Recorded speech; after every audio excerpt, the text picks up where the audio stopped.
আপনার এলাকার খবর জানতে আমাদের চ্যানেলটি সাবস্ক্রাইব করুন এবং বেল আইকনটি ক্লিক করুন।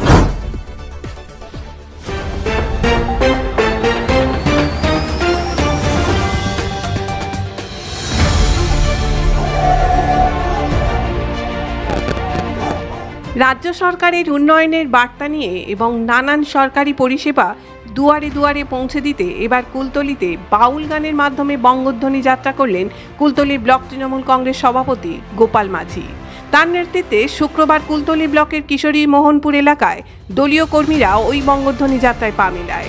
এই কর্মসূচিতে অংশগ্রহণ করেন জেলা পরিষদ সদস্যা প্রণতি মাঝি, অধ্যাপক শঙ্কর মাঝি, কুলতলি ব্লক সম্পাদক Krishnendu Kayal, block SC OBC সভাপতি অর্জুন কৃষ্ণ বায়েন সহ অন্যান্য নেতৃত্ব। চলতে হবে চলের নজওয়ান, যাকে এসেছে চলতে হবে চলের নজওয়ান।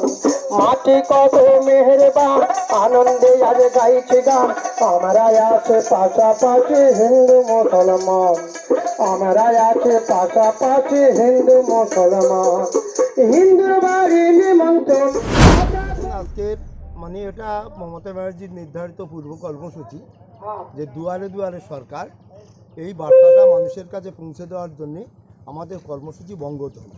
সেই বঙ্গধ্বনি আমরা আমার এই কুলতলি বিধানসভার 13টা গ্রাম পঞ্চায়েত, প্রত্যেকটা গ্রাম পঞ্চায়েতের শিডিউল মেনে আমরা মানুষজনকে, আমজনতাকে আমরা তাদেরকে সজাগ এবং সচেতন করছি যে আর ওই 91-370 91-370 দিদিকে বলো নয়, বরং দিদি এবং দিদুর সিস্টেম তারা একদম মানুষের কাছে এসেছে, তাদের দুয়ারে এসেছে এবং তাদের যে বিভিন্ন রকম সমস্যা, প্রাত্যহিক সমস্যা, সেই সমস্যাগুলো সরকারের ঋণ থেকে যাতে সমাধান হয়ে যায় এবং যারা উপযুক্ত বলে আমরা মনে করব সেই সমাধানগুলো সেখান থেকেই হওয়ার জন্যে তারা নাম এন্ট্রি করবে, ফর্ম নেবে, ফর্ম সেখানে জমা দেবে এবং তাদের কাছে যথাযথ পরিষেবাগুলো পৌঁছে যাবে। মানুষের সাড়া কেমন পাচ্ছেন? মানুষ এখানে দুয়ারে দুয়ারে সরকার সত্যি বলতে কি যে রাজনীতি তো একটা গবেষণাগার বা রিসার্চ সেন্টার, সেখানে নিত্য নৈমিত্তিক সেই জনগণ মনোঅধিনায়কের মতো আমাদেরকে ভাবনা চিন্তা রাখতে হয় যে মানুষের সঙ্গে কেমন করে আমরা রিলেশন কমিউনিকেশন তৈরি করব,